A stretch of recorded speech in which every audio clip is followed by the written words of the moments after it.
सभी भाई बहनों को जय मसीह की। आप सभी दर्शकों का हमारे YouTube चैनल में स्वागत किया जाता है। हम आए हैं प्रकाशित वाक्य से लेकर एक नए संदेश के साथ। सिंहासन का दर्शन और 24 प्राचीन कौन हैं? परमेश्वर के प्रियों, हम बताना चाहते हैं परमेश्वर का नबी यूहन्ना बता रहा है कि इन बातों के बाद जो मैंने दृष्टि की तो क्या देखता हूँ कि स्वर्ग में एक द्वार खुला हुआ है और जिसको मैंने पहले तुरही के से शब्द से अपने साथ बातें करते सुना था, वही कहता है, यहाँ ऊपर आ जा और मैं वे बातें तुझे दिखाऊंगा जिनका इन बातों के बाद पूरा होना अवश्य है। तुरंत मैं आत्मा में आ गया और क्या देखता हूँ कि एक सिंहासन स्वर्ग में रखा है और उस सिंहासन पर कोई बैठा है। जो उस सिंहासन पर बैठा है वह यशब और मणिक के साथ दिखाई पड़ता है और उस सिंहासन के चारों ओर मरकत सा एक मेघधनुष दिखाई देता है। उस सिंहासन के चारों ओर 24 सिंहासन हैं और इन सिंहासनों पर 24 प्राचीन श्वेत वस्त्र पहने हुए बैठे हैं और उनके सिरों पर सोने के मुकुट हैं। उस सिंहासन में से बिजलियां और गर्जन निकलते हैं और सिंहासन के सामने आग के से 7 दीपक जल रहे हैं। वे परमेश्वर की 7 आत्माएं हैं और उस सिंहासन के सामने मानो बिल्लौर के समान कांच का सा समुद्र है।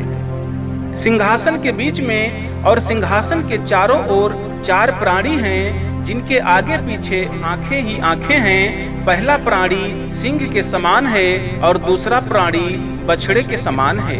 तीसरे प्राणी का मुख मनुष्य का सा है और चौथा प्राणी उड़ते हुए उकाब के समान है।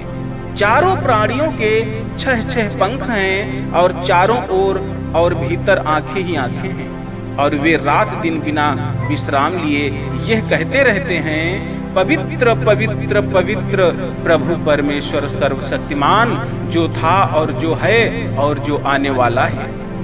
जब वे प्राणी उसकी जो सिंहासन पर बैठा है और जो युगानुयुग जीवता है महिमा और आदर और धन्यवाद करेंगे, तब 24 प्राचीन सिंहासन पर बैठने वाले के सामने गिर पड़ेंगे और उसे जो युगानुयुग जीवता है प्रणाम करेंगे और वे अपने अपने मुकुट सिंहासन के सामने ये कहते हुए डाल देंगे, हे हमारे प्रभु और परमेश्वर, तू ही महिमा और आदर और सामर्थ्य की योग्य है, क्योंकि तू ही ने सब वस्तुएं सजी और वे तेरी ही इच्छा से थी और सृजी गई। परमेश्वर के प्रियों,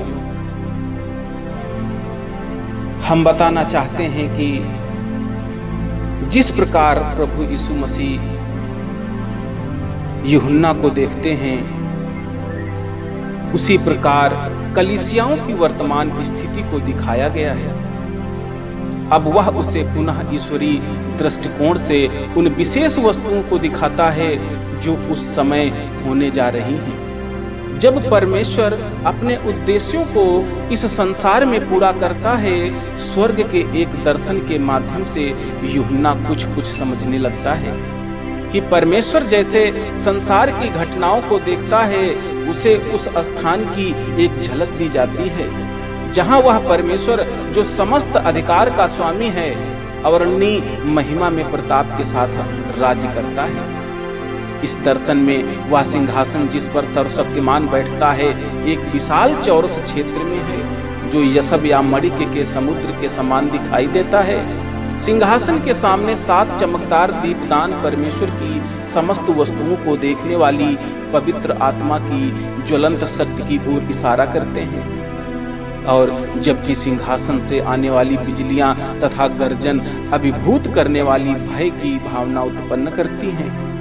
सर्वशक्तिमान के सिंहासन के चारों ओर अपेक्षाकृत छोटे सिंहासनों पर 24 प्राचीन बैठे हुए हैं। वे स्वर्गदूतों के समान ही प्रतीत होते हैं जो स्वर्गीय क्रम में हैं। प्राचीनों तथा परमेश्वर के सिंहासन के मध्य 4 प्राणी हैं। ये संभवतः अन्य क्रम वाले स्वर्गीय प्राणी हैं तथा पुराने नियम के करूबों के समान दिखाई देते हैं। करूबों की भांति वे परमेश्वर के सिंहासन के संरक्षक प्रतीत होते हैं। परमेश्वर के प्रियों, इस दर्शन का महत्व तब और अधिक स्पष्ट हो जाता है जब चार जीवित प्राणी तथा प्राचीन प्रशंसा गाने तथा परमेश्वर की आराधना करने लगते हैं। दर्शन का केंद्रीय अर्थ यह है कि स्वर्ग में निरंतर परमेश्वर की आराधना होती रहती है। वह सृजनहार है तथा विश्व का स्वामी है तथा उसका सदैव नियंत्रक है। उत्पीड़न मसीहों को कभी भी उसकी सत्य तथा बुद्धि पर संदेह नहीं करना चाहिए। परमेश्वर का धन्यवाद हो। प्रभु आप सबको इन वचनों को पढ़े और सुने और समझे जाने पर बहुतायत की आशीष दे। आमीन।